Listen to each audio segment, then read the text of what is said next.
భవిష్యత్తు ప్రపంచానికి ఆశ కిరణాలు చైనా, భారత్.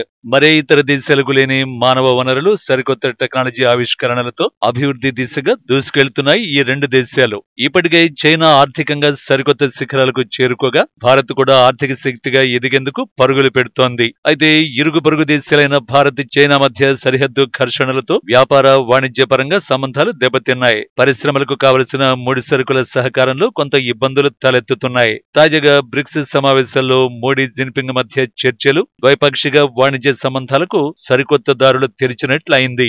చాలా అంశాల్లో మన దేశం చైనాపై ఆధారపడుతోంది. సోలార్ ప్యానెల్స్, ఫార్మా, బ్యాటరీల్లో వినియోగించే ముడి పదార్థాలు చైనా నుంచే దిగుమతవుతున్నాయి. ముఖ్యంగా విద్యుత్ వాహనాల విషయంలో చైనా సహకారం, ఆ దేశ కంపెనీలతో జాయింట్ వెంచర్ల కోసం ఒప్పందాలు చేసుకోవాలని చాలా కంపెనీలు ఎదురు చూస్తున్నాయి. రెండు దేశాల మధ్య సంబంధాలు మెరుగుపడితే వ్యాపారాలు విస్తరించడంతో పాటు వాణిజ్య సంబంధాలు మెరుగుపడతాయి. చైనా నుంచి పెట్టుబడులు భారీగా వస్తాయని పరిశ్రమ వర్గాలు భావిస్తున్నాయి.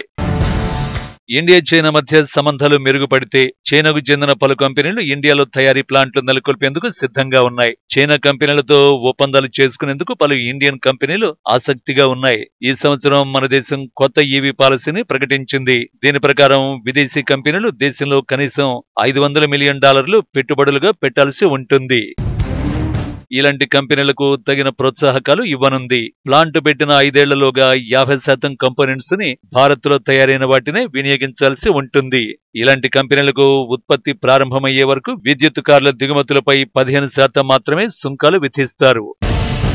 భారత్, చైనా మధ్య సంబంధాలు మెరుగుపడితే ప్రస్తుత కాలంలో ఎక్కువ ప్రయోజనం పొందేది ఎలక్ట్రిక్ వాహన పరిశ్రమ. మన దేశం ఈ విషయంలో చాలా వెనుకబడి ఉంది.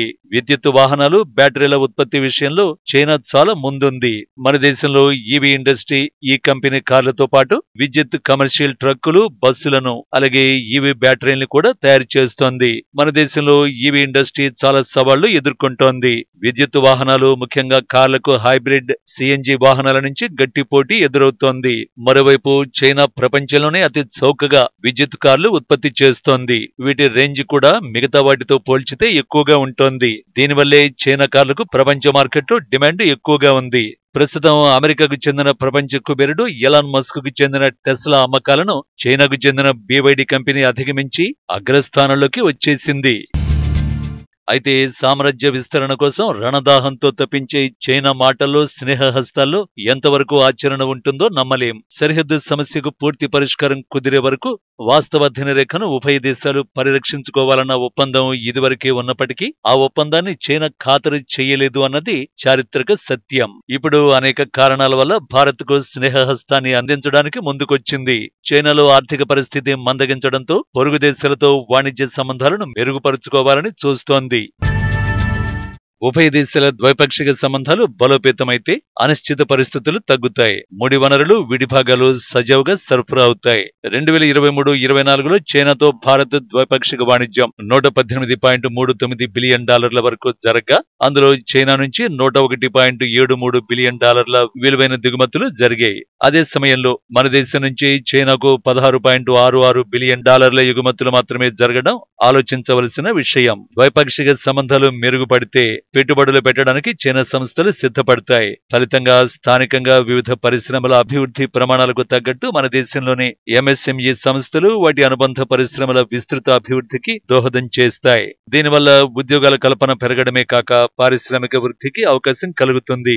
ఎలక్ట్రానిక్స్, ఎలక్ట్రిక్ వాహనాల యూనిట్లలో కావలసిన విడిభాగాలను అమర్చాలంటే ఆ విడిభాగాలు 90% చైనా నుంచే దిగుమతవుతున్నాయి. ప్రస్తుత పరిణామాల ప్రకారం కేంద్ర ప్రభుత్వం ఆంక్షలను సడలించినా చైనా పెట్టుబడులు మన దేశంలోకి వెల్లువలా వస్తాయా అన్నదే ప్రశ్న. ముఖ్యంగా సాంకేతిక పరిజ్ఞానం బదిలీ కావలసిన పరిశ్రమలకు పెట్టుబడులు భారీగా పెట్టడానికి చైనా ఎంతవరకు ముందుకొస్తుందో చెప్పలేం. సంఘర్షణలు జరగని పూర్వకాలంలో కూడా భారత్లోని పారిశ్రామిక ప్రగతి కోసం ఎలక్ట్రానిక్, ఎలక్ట్రిక్ వాహనాల తయారీ వంటి కీలకమైన రంగాలకు సాంకేతిక పరిజ్ఞానం అందించడానికి చైనా ముందుకు రాలేదు. చైనా ఎగుమతులపై అత్యధికంగా మనం ఎందుకు ఆధారపడాల్సి వస్తోందో సమీక్షించుకోవాల్సి ఉంది.